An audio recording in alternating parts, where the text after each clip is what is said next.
Radio Vatican, France et Afrique.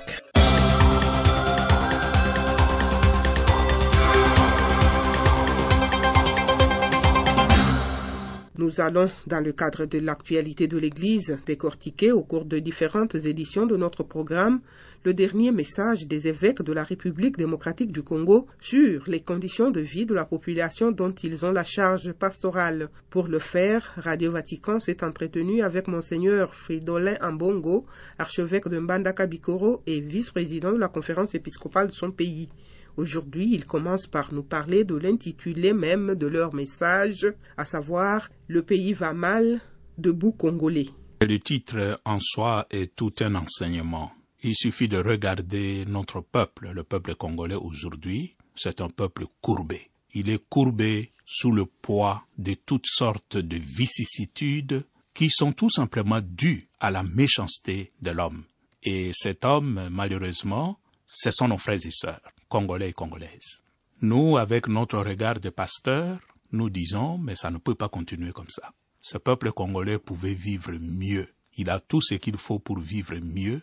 Mais pourquoi il ne se redresse pas conformément aux vœux de père de l'indépendance? Dressons nos fronts, longtemps courbés, et ces fronts vont rester courbés pendant encore combien de temps? En tant que pasteur, nous ne pouvons que exhorter notre peuple à se mettre debout. Les opposants ont utilisé le même terme, debout congolais. Est-ce qu'il y a une coïncidence ou vous puisez dans la même source? Je crois que tout le monde puise à la même source.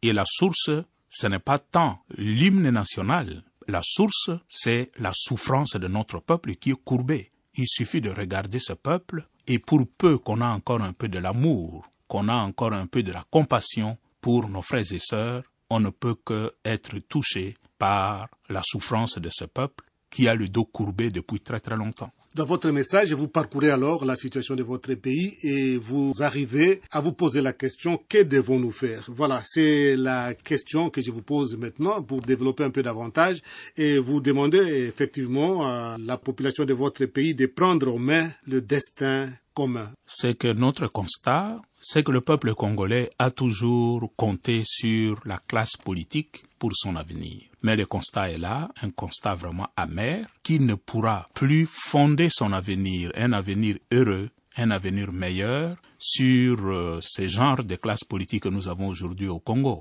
S'il veut qu'il y ait un changement dans le pays, c'est à lui de se prendre en charge et se donner une nouvelle orientation pour son avenir et pour l'avenir de ses enfants.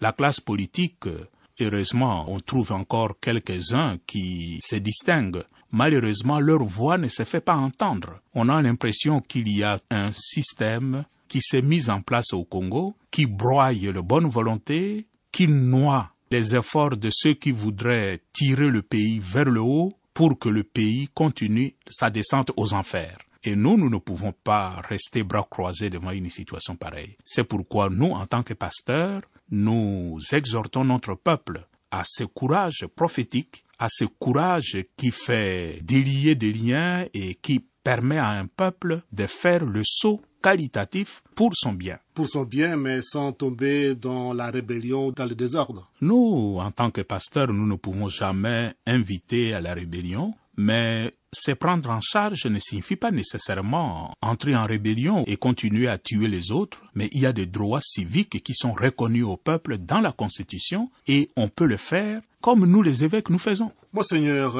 avec un peu de recul, n'avez-vous pas été naïf avec les politiciens qui sont habitués aux intrigues, aux coups bas, aux calculs parfois malhonnêtes?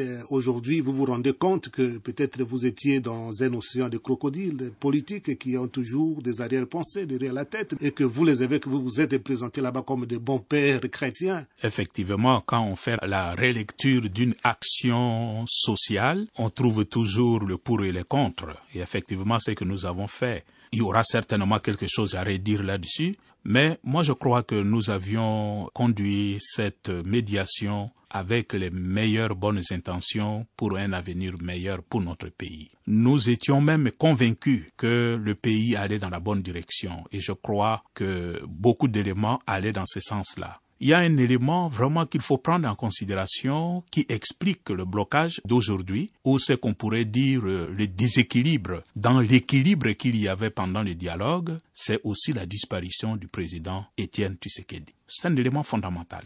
Et le soir de sa mort, quand nous avions reçu cette information, nous avions compris tout de suite que quelque chose allait bloquer dans la machine que nous essayons de conduire. Et c'est ce déséquilibre, malheureusement, qui a été exploité par le pouvoir en place, comme, désormais, il n'y a plus rien en face, on peut faire ce qu'on veut, inutile d'aller dans le sens de l'accord. C'est ça qui nous a conduit dans la situation de blocage d'aujourd'hui. Le travail que nous avons fait, ça a conduit quand même à un accord. Et l'accord est là. Et cet accord s'impose à tout le monde, de l'opposition que de la majorité, et nous devons tout faire de se mobiliser pour que cet accord soit suivi d'application. Et nous n'avons jamais désespéré qu'on ne peut pas appliquer cet accord. Il est applicable dans le contexte actuel. C'était Monseigneur Fridolin Ambongo, archevêque de Mbandaka-Bikoro en République démocratique du Congo et vice-président de la conférence épiscopale de son pays.